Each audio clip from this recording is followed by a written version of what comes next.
Right, let's go to question 3. Calcium chloride is an ionic solid.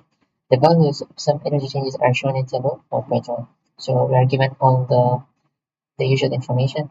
Now the first question is defining lattice energy. Definitions. I won't waste your time, my time, so we can read this and move on.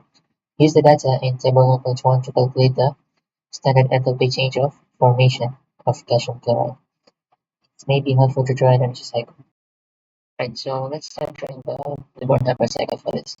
So you want to find the enthalpy change of formation of calcium chloride. Now, as always, we will have calcium here as solid plus Cl2 as a gas. Right? This is always our first step. Then the second step will be to atomize this. So this will become Ca gas plus Cl2 gas. Right? This will be enthalpy change of atomization. After atomizing, we have to form the calcium ions. So that will be the first ionization energy plus the second ionization energy. So we'll do that here. So this will be the first, i.e. this will be Ca plus gas plus Cl2 gas. And you will have one more, which will be Ca2 plus gas plus Cl2 gas. And this will be the second ionization energy. Then we have to do atomization of chlorine as well. So this Cl2 gas has to become 2Cl gas. And remember, this is atomization times 2. Why is it times 2? Because atomization is for 1 Cl. So here you are doing it times 2. Okay, so this will go again. It's going to become Ca2 plus gas plus 2Cl gas. By the way, just remember that these arrows with the direction and why they are going up. All these are electronic inputs, right? They're going up. All these need energy to take place. They're absorbing energy. Right, so when you're done with this, here we have formed the chlorine atoms. So now we have formed the chlorine ions. So we'll go down this time. Right, so this is the first electron affinity. You want to add an electron to this. So this will become Ca2 plus gas plus 2Cl minus. Yes, so when Cl becomes Cl minus, so you have added one electron to it, which is called the first electron affinity. And you have to do it times 2 because you have 2 chlorine atoms. Okay. And the last step will be this thing, forming CaCl2. Right? So, and this will be the lattice energy. Then again, we can see that this is the overall step, the down one. And this is the enthalpy change of formation because we are forming this from its elements. And yeah, here you go. So you have your Born-Haber cycle, and you can make the equation as usual. Enthalpy change of formation equals to addition of all these. So we have all the data over here. On top is given. So just plug in the values, and you shall get the answer. Right? The answer should be negative 790. So you should get the final answer as negative 790. Okay, three possible values for the first electron affinity of bromine are shown in table 1.2, but only one of them is correct. Place a tick by the correct value. Explain your choice. So we have three options over here: negative 342, 364, and negative 386. Now, usually these sort of questions, it's usually not guessing. There is a way of how to find it. Now, you must be given some hints for this. Now, the hint over here is that you have the first electron affinity of what? You have the first affinity of chlorine, which is negative 364. So you see how in group 7 it was uh, chlorine, and then bromine, right? For chlorine, you are given it's negative 364. So do you expect bromine to be more, to be less, or to be what exactly? The way to answer this is by looking at their size. So bromine, this is chlorine, and this is bromine. So bromine is larger than chlorine. How easily will the electron be attracted to this compared to this one? So try to compare this. The nucleus is over here in the middle, positive, positive. We can see that chlorine attracts this one more because it has less shielding effect. But this one is far from the electron, so it has more shielding effect. So this one, the attraction is more. So this has more attraction, and thus this will be more exothermic. and this will be less exothermic. So we are expecting a value to be less than this one. So the only one which is less than this is negative 342. And the explanation behind it is that Br minus, sorry, bromine is larger than chlorine, hence more shielding effect, which means uh, therefore less uh, attraction between nucleus and electron. Right? You can write this in different words, but this is how I prefer to write it between nucleus and electron. Right, let's go to the last question on this topic. And this one says calculate the enthalpy change of hydration of the chloride ion. It may be helpful to draw an energy cycle. Show all your working. Again, this is a pattern that we have seen in the above question. Especially here they said it may be helpful to draw an energy cycle. So usually they want you to draw a Hess cycle and form the equation which is connecting the lattice energy, the solution, and hydration. So let's do that. Here we were talking about calcium chloride, right? So we have Ca2 plus gas plus 2Cl minus gas gives you CaCl2 as a solid. I hope you're understanding why I'm doing this. This is because I want to form the equation which is making hydration, lattice, and solution. And then here down we'll keep the aqueous intermediate. So this is Ca2 plus aqueous plus 2Cl minus aqueous. So you can see that this equation is the lattice, and then we have this one which is the hydration, similar to what we did above. And then we have this one which is the solution. And they want the hydration of this part specifically. So this hydration contains this one and it contains this one. So this hydration of the calcium part and this hydration of the chlorine part. So the equation for this will be, this is tail head, right? So it will be lattice plus solution gives you the hydration. So what you'll do is you use the enthalpy change of lattice here, which was negative 2237. So that will be your value for that.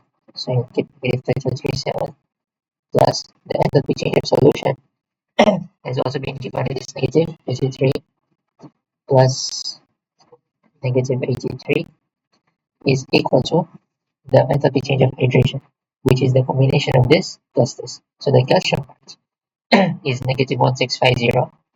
So you'll keep negative 1650 plus this one will be 2x, right? Because 1 Cl minus gas 2 Cl minus aqueous is x, but you have 2 of them, so this will be plus 2x. And you just continue to solve for x, and you shall get negative 335 as your final answer. Right, we have come to the last question of this paper.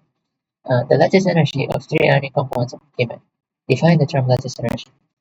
Yeah, we're not going to do that. Let's save each of this time and move on to the hard part.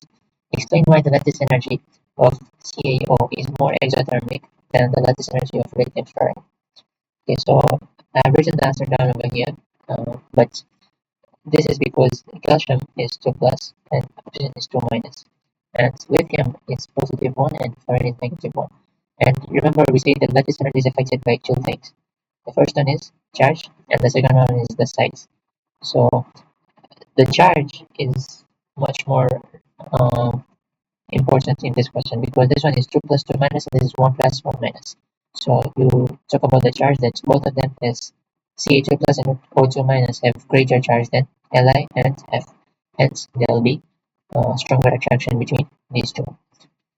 Use the data in the table to estimate approximate values for the lattice energies of magnesium oxide and barium oxide. Now, again, when you ask to approximate values, then you have to use data from what we're given. So here we are given calcium oxide's lattice energy. which is negative 3513, and strontium oxide, which is negative 3310. And these two are group 2 elements.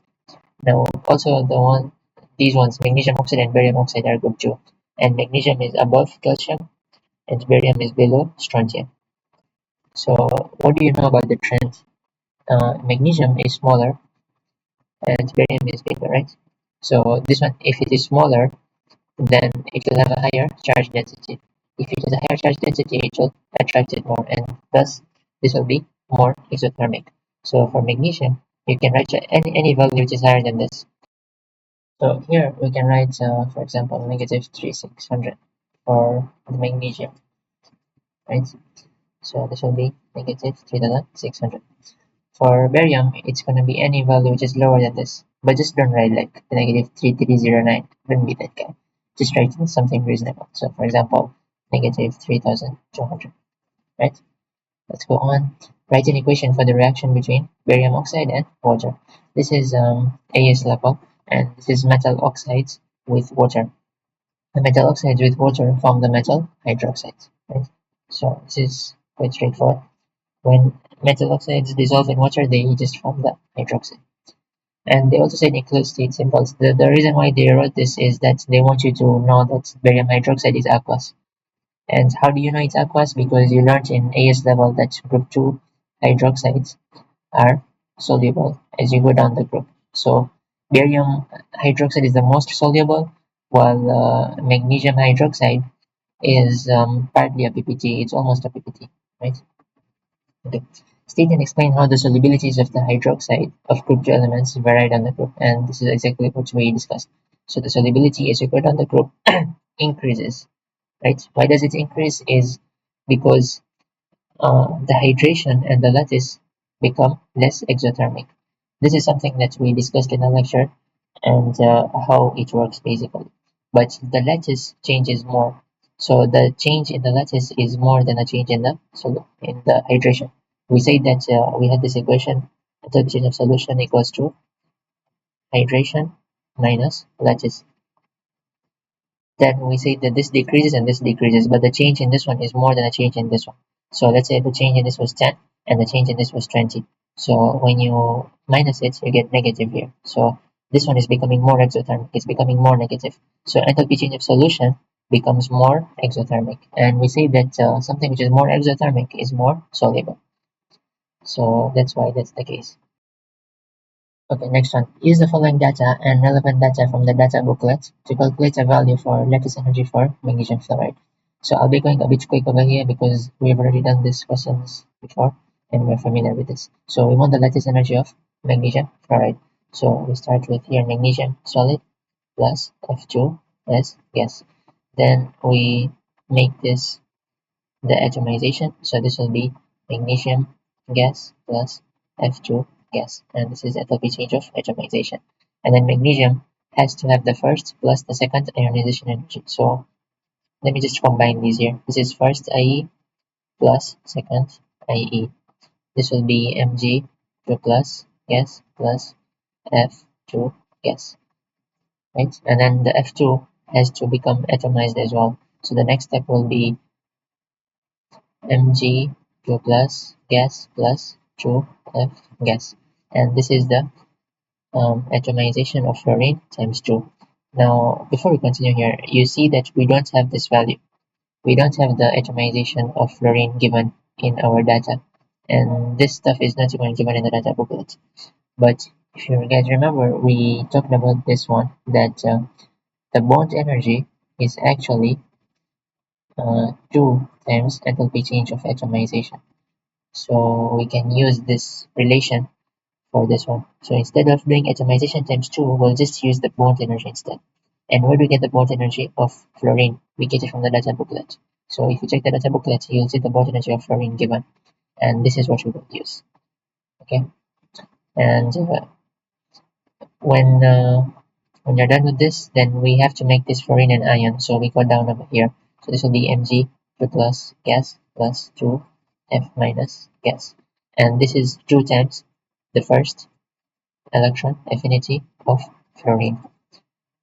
Then finally, you'll have the lattice energy. which you'll go down from here. So this will be mg2 plus, sorry, this will be mgf2, right? And then this one will be this will be lattice, and then this one will be the formation.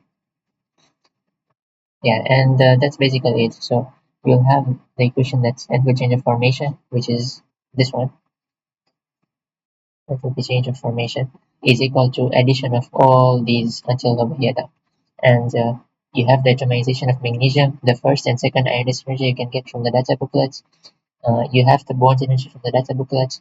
You you have the electron affinity of fluorine, and you have the lattice energy. Sorry, you are finding the lattice energy over here. So yeah, and the rest of the data you have the enthalpy change of formation, and that's how you get the answer for the lattice energy. And you should get your answer as negative 2897, right? So this will be negative 2897. I hope that makes sense. So this will be delta H plus delta H net, whereby delta H represents everything from here until here, and you just add all of them. Okay, definitions will not do that. The electron affinity of carbon is negative 120. Suggest an explanation for the difference between electron affinity of fluorine and the electron affinity of carbon. Here's the thing suggest. So let's compare them. So you have carbon and then you have fluorine. If you see fluorine has more number of protons than carbon, right? If you just check the data booklet, you'll see that fluorine has more number of protons than carbon has, which means that this one has a stronger positive charge. Fluorine has a stronger positive charge, and both of these two have the same number of shells, so we can't compare regarding the shielding effect. It's just that fluorine has more positive charge, right? Has more protons. So you can say that because fluorine has greater positive charge, and electron affinity is basically how much you can attract that electron. So fluorine will attract the electron more due to the greater positive charge than carbon. Yeah, that's it. That's all for this source past paper questions. I hope you guys found this useful. If you understood all of these questions, you are very good to go for doing these type of questions for lattice energy. As you can see, there were a lot of patterns and repeated kind of questions, though they change it a bit, but most of the questions which will come out in your CAs will be something like this. Yeah, so thank you for watching, and I'll see you in the next one.